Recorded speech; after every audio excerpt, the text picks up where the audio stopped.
Hello and welcome to I24 News Sports Daily Magazine with all the latest scores and stories from around the world. Wednesday evening, plenty of action ahead, and these are the headlines. What a night in Madrid! Real and Atletico face each other in the semi-final of the Copa del Rey in a rematch of last year's final. The Russian president and the IOC president are already in Sochi as everything is ready for the start of the 2014 Winter Olympics. Women's basketball is not very strong in Africa. Now it's time for a change as a new academy aims to raise the feminine version of Dikembe and Akim. And we go on a trip around the world with ice biking, free-fall skiing, and giant waves. And there's always something interesting happening, and the fun never stops.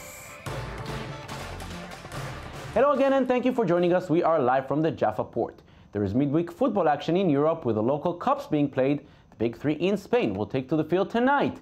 Barcelona will host Racing Santander in the first match of their semi-final, and at the Bernabeu it will be the first leg of the giant Madrid derby, Real against Atletico.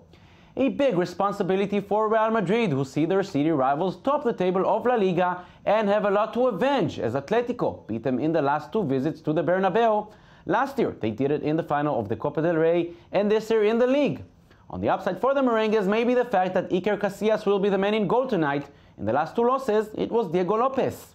The league leaders and cup holders are obviously in very high spirits, but they will have to do without injured striker David Villa, and also with the pressure of maybe being the favorites this time after long years of being the underdogs in the derby. Carlo Ancelotti already said he sees Atletico as the front runners this year. Diego Simeone tries to cool him down. I don't believe it. I don't believe it because our slogan is silence and work. Besides, if we go and look at the numbers from the last decade, the third-place team in the table are 15, 20, 25, and even 30 points further away, so I don't believe that. And they are not going to make me believe something I don't want to believe. Cristiano Ronaldo will play tonight and next week at the Vicente Calderón, but he received some bad news today as he will be out for the next 3 league games following his red card on the weekend in Bilbao. In France, Lyon will face Troyes tonight in the League Cup semi-final. Paris Saint-Germain already qualified to the final after beating Nantes 2-1. On Sunday, they will face Monaco for the biggest match of the French League, and the team from the Riviera presented their latest acquisition. Dimitar Berbatov joined second-place Monaco on loan from Premier League team Fulham last week as cover for Colombian Radamel Falcao, who is likely to be out for the rest of the season due to knee injury. The Bulgarian striker is expected to play his first game against PSG. Berbatov has had a disappointing season at struggling Fulham, scoring only 4 goals in 18 appearances. Maybe now things will change for him. I have decided to come here because it's a great team. I know the coach. He was working in England, so it was an easy decision for me to make. I never been here in France, but I think the football it's really good. So it's a new experience for me, and it's a new adventure for me. Now to the Premier League, where Swansea is looking for a new manager after firing former coach Michael Laudrup. The Danish manager was sacked by Swansea after enraging his bosses by taking a trip to Paris and giving his players 2 days off this week, despite them losing a relegation scrap at West Ham on Saturday. Swansea won the League Cup last year, but this season has been very disappointing, with the Welsh team just 2 points away from relegation zone. Club captain Gary Monk has taken temporary charge until a permanent manager is found. Are we born good or bad athletes? Can we achieve good results just by hard training? A new book suggests that if you have the proper genes, you will make good results, but if you don't have them, then no matter how much you train, you will simply not make it. Lies Barenboom with a story.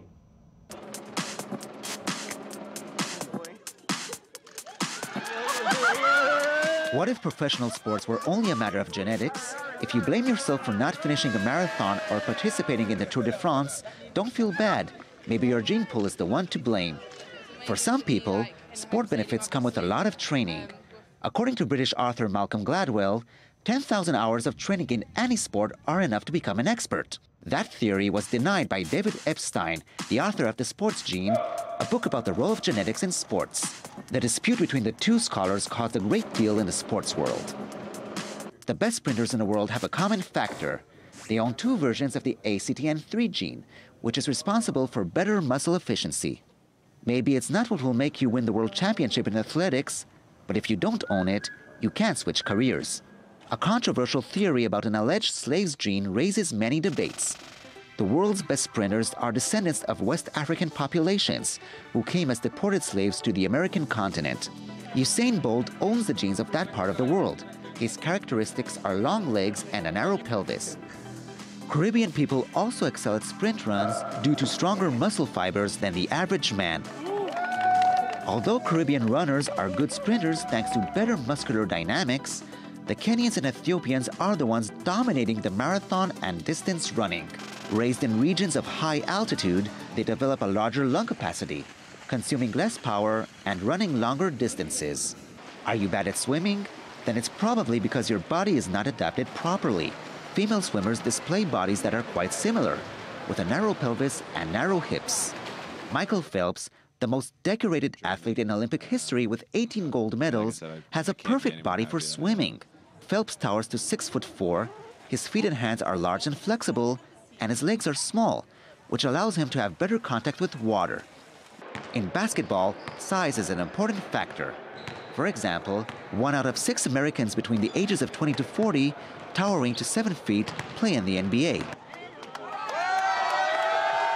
Joaquim Noah is one athlete with natural perks. With an arm span of 2.17 meters and a 6'11" height, even smaller basketball players would have a hard time competing with him. Despite the gifts given by nature, some athletes wish to exceed their own performance, but in this case, it's not training that makes the difference. Sometimes doping helps getting better results, and that's a factor one should not forget these days. Now to the NBA, with the Minnesota Timberwolves hosting the Los Angeles Lakers.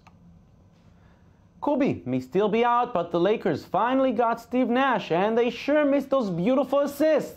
The Canadian point guard, who will turn 40 on Friday, had 9 of them, including the one to the alley-oop by Wesley Johnson, but the Wolves have someone just as good when it comes to deliver assists. Ricky Rubio, with 13 setups, made his friends very happy. Whether tried under the basket or quarterback style, Rubio can do them all. Minnesota led by 16 at halftime and never really let the team from LA get back to it, despite their showtime moves. The Lakers played some poor defense in the first half, allowing 68 points. They tried to be tougher after the break, a bit too much, with a very hard foul on Kevin Love. Despite the hard fall, Love was all right. Minnesota won 109-99 and also gave us one for the bloopers. Corey Brewer misses the dunk. Lucky for him, it was garbage time. In Oakland, California, Golden State hosted Charlotte, but it was not something to remember for the home fans, as the visiting Bobcats were all over the place right from the tip-off. The Warriors showed some very poor offense, scoring just 13 points in the first quarter, and they never really managed to pull back. They did give us something to remember, though, with this half-court buzzer beater at the end of the third quarter. Marcy Spites with the incredible shots. Those were his only points in the game. Stephen Curry was one of only 2 Warriors who scored in double digits, and any thought of a comeback was quickly forgotten as Tolliver hits from downtown on the other side. He was 3 of 3 from behind the arc.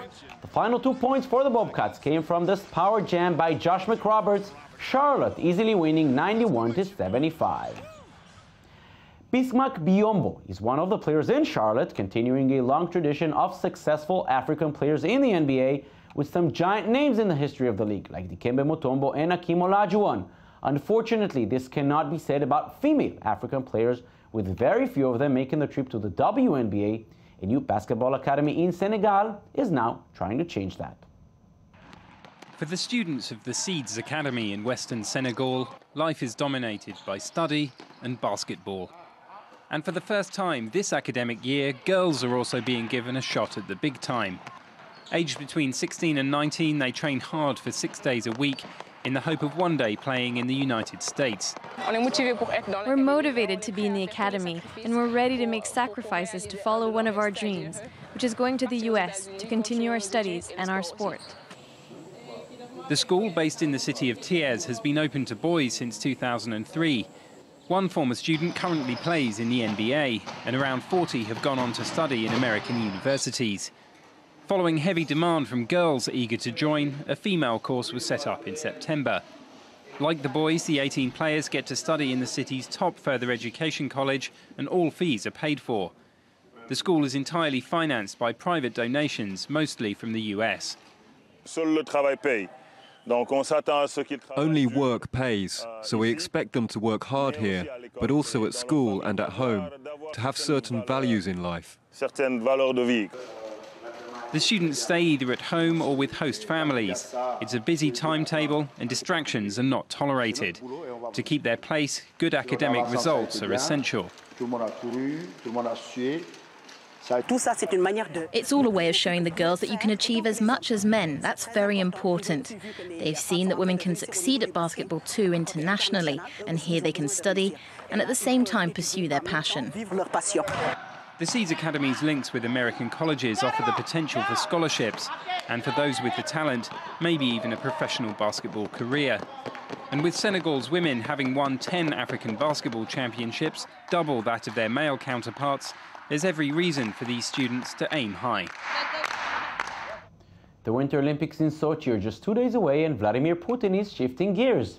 The Russian president arrived in the Sochi region ahead of Friday's opening ceremony in a typical confident mood, opening the 126th session of the International Olympic Committee. Putin assured IOC President Thomas Bach that all guests would feel comfortable in Russia, while Bach criticized world leaders for politicizing the Games. His comments appear directed at US President Barack Obama and European politicians who have taken stands against Russia's law banning gay propaganda among minors. One team that already arrived to the Games is Austria, but unfortunately with a dark cloud surfacing on them. Alpine skier Bernadette Schild and skeleton racer Janine Floch have received a letter with kidnap threats, heightening security concerns at the Games and triggering an investigation by counter-terrorism experts. It was not known who made the threats, although Islamist militants have warned of attacks to undermine President Putin's hopes of using the Games to show that Russia is a safe and modern country. The 2014 Formula One season will start in Melbourne on March 16th, but one team looks ready for action.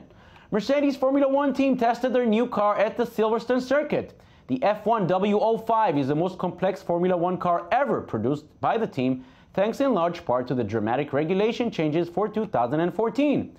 The car was driven by Nico Rosberg, who completed a successful shakedown at Silverstone, driving a total of 40 kilometers.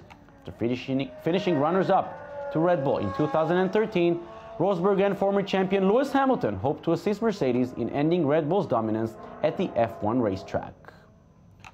From cars, we move to the MotoGP, which started its pre-season testing in Malaysia. All eyes were on defending champion Marc Marquez and the 20-year-old Spaniard deliver. The youngest ever MotoGP world champion set the fastest time on the testing's first day. Six-time champion Valentino Rossi was second fastest for Yamaha, finishing half a second off Marquez's pace. Dani Pedrosa completed the top three. Jorge Lorenzo finished fourth. The 2014 season will officially start with the Grand Prix of Qatar in Doha on March the 23rd. Now we take you on a trip around the world with some conventional sports events and other a bit less conventional. A nice and cozy temperature of -10 welcomed the bikers for the opening round of the Ice Speedway Gladiators World Championship in Krasnogorsk, Russia. Local favorite Dmitry Koltakov came to the front after the first lap, never looked back. The slippery ice did not seem to bother him as he raced to the finish line. The second of 4 rounds will be held on February the 15th. The beautiful venue of Kappel in Austria was the latest stop in the Freeride World Tour 2014. The opening gate set at a height of almost 3,000 meters. Variable snow conditions made landings tricky and required riders to execute impeccable control. Sami Lubke of the United States managed his second win of the season. He was awarded the high score in his category of 81.25. And while it's winter in the northern hemisphere, down south it's summertime with plenty of sunshine and high winds for the kiteboard Red Bull King of the Air 2014 in Cape Town, South Africa. Incredible executions under the watchful eye of the Table Mountain. A crowd of 12,000 fans saw Kevin Langoury of the Netherlands win the gold. It's summer also in Lima, Peru. A bit cloudy, but that will not stop the paragliders who take off from the Paraport in the neighborhood of Miraflores. It's considered to be one of the best spots in the globe for the sport, with a cliff rising over the Pacific, providing beautiful scenery and just the right wind, taking the gliders all the way to the horizon. And Hawaii hosted the semifinal stage of the Volcom Pipe Roll. Spectacular 4-meter barrels welcomed the competitors, and it turned to be a duel between the local champion John Florence and Ivan Geiselman, who came all the way from Florida. The trip was worth it as he eliminated the champion and remained one of the 32 surfers who will now prepare for the final day. And that's it for today. Thank you for joining us. Don't forget you can watch us anytime on our website at i24news.tv. We're also on Facebook and on Twitter. We'll see you again tomorrow. Have a beautiful day.